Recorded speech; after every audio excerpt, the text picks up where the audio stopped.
Kid Capri want to know where his bread at. And I don't blame him either. This video comes from the Bag Fuel Podcast. I'll leave the link in the description. If you're new to the channel, hit that subscribe button. Y'all know how we do it. We get right into it. How's it feel to have your voice on the intro of one of the most iconic TV shows of all time, especially in the urban community, man? That shit. For people who don't know, his voice is on the intro to the Martin show. So how's it feel to, and still to this day, it still plays on TV? Well, let me tell you what the beef is with that. You getting a check? Hold on. Because you know I'm gonna ask if you getting a check for it. I wanted him to say. I wanted him to talk about it. I didn't want to. I want him to talk about it. What's the beef with that? Because I called him and asked him about this. Here's the problem, right? Well, that Martin that you hear on Martin's show, that come from being sampled from Def Comedy Jam. Martin? And he did that without my permission.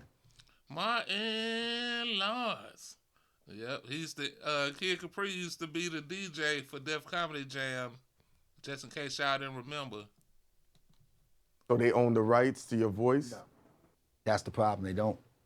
Okay, so let's. So did we get a check or no? Here's how it went. What's the loophole? I'm gonna tell you how it goes right now. They took my voice from Def Comedy Jam, sampled it, put it on the Martin show. Yeah. Never got no permission from me. Never asked for my rights, nothing.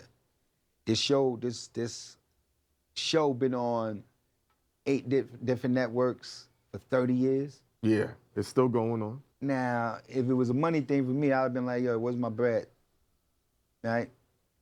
I ain't never did that. But then they threw a reunion. The Martin reunion on television. And before they threw the reunion, Tisha Campbell went on Fox, Soul, with Vivica Fox and them, and said, yo, I thought that was Kid Capri that said that. That was cold.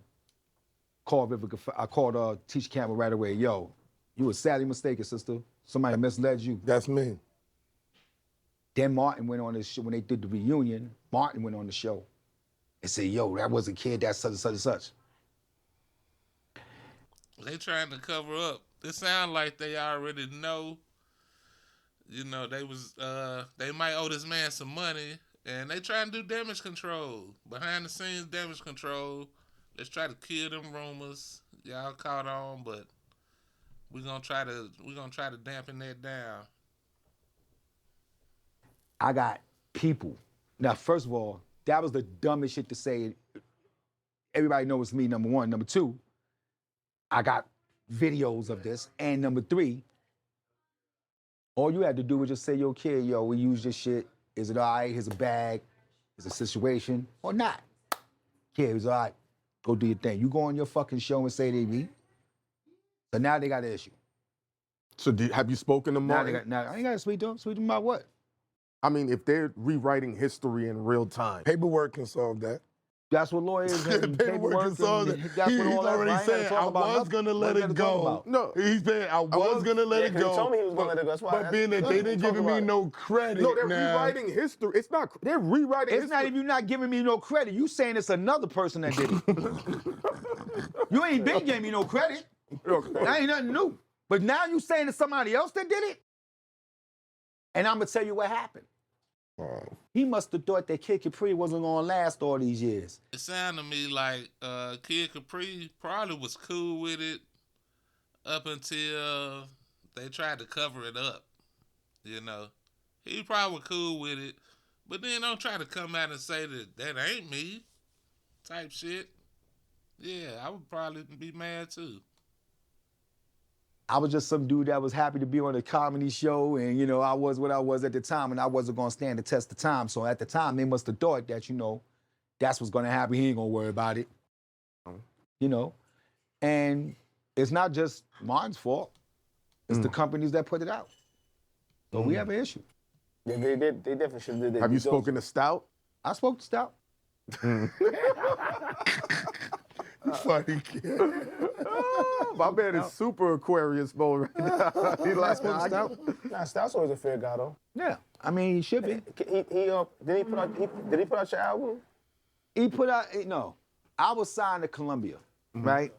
And what happened was I did an album before that album, and the main A&R at the time, this nigga lost the DAT. He lost my whole album. So I told Columbia, fuck y'all, I ain't doing nothing no more. And now they held me, I was there for 5 years, I wouldn't do nothing with them. So Trackmasters got with them, and that's when they called me, Columbia called me and was like, yo, kid, we got Trackmasters, we want to put you with Trackmasters so you can put your out. I was like, what'd you think? I was like, well, I know Tone and Poker, I was like, all right, maybe I can fuck with them, right? But then I decided to fuck with them, not realizing that, and there's no disrespect to them, but they're not executives, they're producers. You know what I'm saying? And at the time of the situation that was going on in Columbia at the time, it just wasn't a good thing. So I would tell them, you know, let's hold the album up, wait till January, February to put it out instead of putting it out on November 17th with 17 other albums coming out. Got you. You know, if you look at the back of my album cover, you don't see Jay-Z's name, you don't see Nas' name, you just see a bunch of songs. Like, it was just wrong. Everything was just wrong with how everything was being done. So I wanted to hold off. But, and then it came out, and, you know, it went the way it went. Kid Capri has had a fantastic, long-lived career. Long-lived career. And, you know, in his mind, I'm pretty sure he was being graceful towards Martin and using his voice and whatnot. And, you know, I'm sure Kid Capri really ain't hurting for much, so he never really pressed the issue. But then it's sort of a slap in the face for after all these years to say, nah, that ain't Kid Capri, that's such and such. When this man know that was him. Introducing Martin on Def Comedy Jam. And give it up for your host, Martin Lawrence. And, you know, everybody know that was Kid Capri. Just like at the end of the show, everybody know Russell Simmons gonna come out and say what? Thanks for coming out. God bless. Good night. Everybody know that. Well, what y'all think about it? You think Kid Capri being petty? Leave your thoughts in the comment section below. You made it this far and you ain't hit that like button, man. You don't need fool with your boy, man. Hit the like button one time. If you're new to the channel, go ahead and subscribe. And I'll catch y'all on the next time. Peace.